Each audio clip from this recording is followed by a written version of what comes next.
आइए जानते हैं महाशिवरात्रि के व्रत में क्या खाएं और क्या नहीं।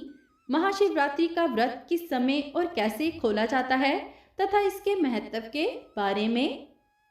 सबसे पहले हम जान लेते हैं महाशिवरात्रि के व्रत में क्या खाएं और क्या नहीं। महाशिवरात्रि के दिन अगर आप व्रत रख रहे हैं तो एक समय ही फलाहार करना चाहिए, मतलब आप सिर्फ एक समय ही भोजन खा सकते हैं। लेकिन अगर कोई महिला प्रेग्नेंट है या फिर किसी बीमारी से ग्रस्त है तो आप 2 से 3 बार भी खा सकते हैं।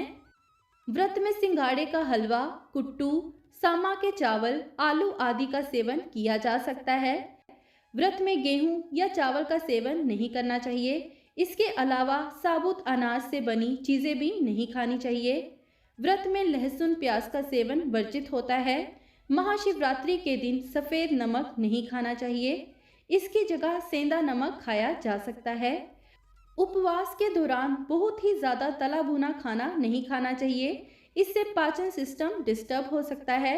व्रत में मांस मदिरा का सेवन बिल्कुल भी नहीं करना चाहिए। मूल रूप से महाशिवरात्रि व्रत 2 प्रकार के होते हैं जिनका पालन भारत के लोग भगवान शिव का आशीर्वाद पाने के लिए करते हैं।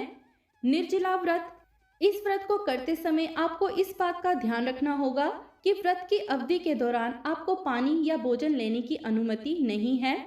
व्रत समाप्त होने के बाद आप पानी या भोजन ग्रहण कर सकते हैं। फलाहार व्रत, यह भी एक प्रकार का उपवास है और यहाँ भक्त पानी, चाय, नारियल पानी, कॉफी, फलों का रस, लस्सी और सूखे मेवे का सेवन कर सकते हैं, लेकिन याद रखें कि ये सभी नमकीन नहीं होनी चाहिए। आइए अब हम जानते हैं महाशिवरात्रि का व्रत कैसे खोलें। महाशिवरात्रि का व्रत अगले दिन प्रातः काल भक्तों को पवित्र स्नान करने के बाद देवी पार्वती और भगवान शिव के सामने देसी घी का दीपक जलाकर पूजा करनी चाहिए। घर में बनी मीठी चीजें जैसे हलवा, खीर या कोई अन्य मीठा फल और भोग प्रसाद चढ़ाएं, जो सब्जी, पूरी और रायता हो सकता है।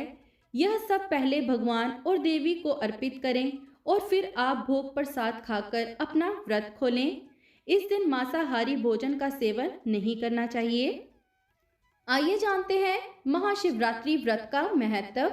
महाशिवरात्रि पर दिन भर का उपवास रखना सबसे बड़ा आध्यात्मिक महत्व है, क्योंकि यह पूरे वर्ष शिव जी की पूजा करने के बराबर माना जाता है और इससे मोक्ष प्राप्त करने और सभी पापों से मुक्ति पाने में भी मदद मिल सकती है और भगवान शिव और माँ पार्वती का आशीर्वाद मिलता है और सभी मनोकामनाएं पूर्ण होती हैं।